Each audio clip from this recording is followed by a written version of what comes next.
Hello students, let's see the question. So the question is two nucleotides in single strand of DNA are joined by पूछा गया है कि single strand DNA में दो nucleotide किस bond से join होते हैं? Hydrogen bond, phosphodiester bond, glycosidic bond, all of the above. तो अगर हम देखें न्यूक्लियोटाइड हमें पता है किससे बना होता है। न्यूक्लियोटाइड में क्या होता है? Phosphate group, pentose sugar and nitrogenous base. तो यहाँ पे एग्जाम्पल अगर हम देखें एडिनिन अगर हम ले यहाँ पे तो ये एक न्यूक्लियोटाइड हुआ।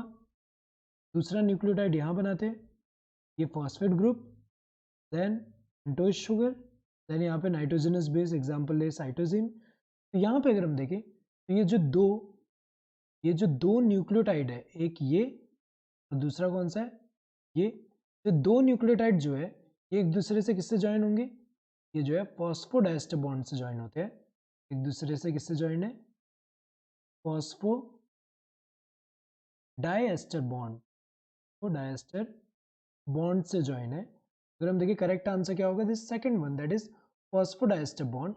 हाइड्रोजन बॉन्ड से नहीं, हाइड्रोजन बॉन्ड हमें पता है कि नाइट्रोजनस बेस, जैसे कि यहाँ पे ए एंड टी है, इनके बीच में अगर हम देखें ऐसे है, देन जी एंड सी है, इनके बीच में हाइड्रोजन बॉन्ड्स है। तो अगर हम देखें यहाँ पे इसमें इनके बीच में दो, इनके बीच में तीन होते हैं। तो यहाँ पे अगर हम देखें सिंगल स्ट्रैंड डीएनए, यहाँ पे नाइट्रोजनस बेस पेयर फॉर्म नहीं करे यहाँ पे। तो यहाँ अगर हम देखें और न्यूक्लियोटाइड का पूछा गया कि ये एक दूसरे के साथ किससे ज्वाइन हो रहे हैं, वो फॉस्फोडाइस्टर बॉन्ड से हो रहे हैं, हाइड्रोजन बॉन्ड से। Is incorrect. Glycosidic bond, this one is also incorrect, क्योंकि यहाँ पे ग्लाइकोसिडिक बॉन्ड कहाँ पे होता है? जैसे pentose sugar and nitrogenous base के बीच में ये जो है, ये वाला जो है ये तो इनकरेक्ट है, ये तो ज्वाइन नहीं कर रहा दो न्यूक्लियोटाइड को। तो अगर हम देखें दो न्यूक्लियोटाइड को कौन ज्वाइन कर रहा है यहाँ पे? Phosphodiester bond. All of the above तो होगा नहीं, correct answer would be this second one. Hope you understood the question. Thank you and all the best.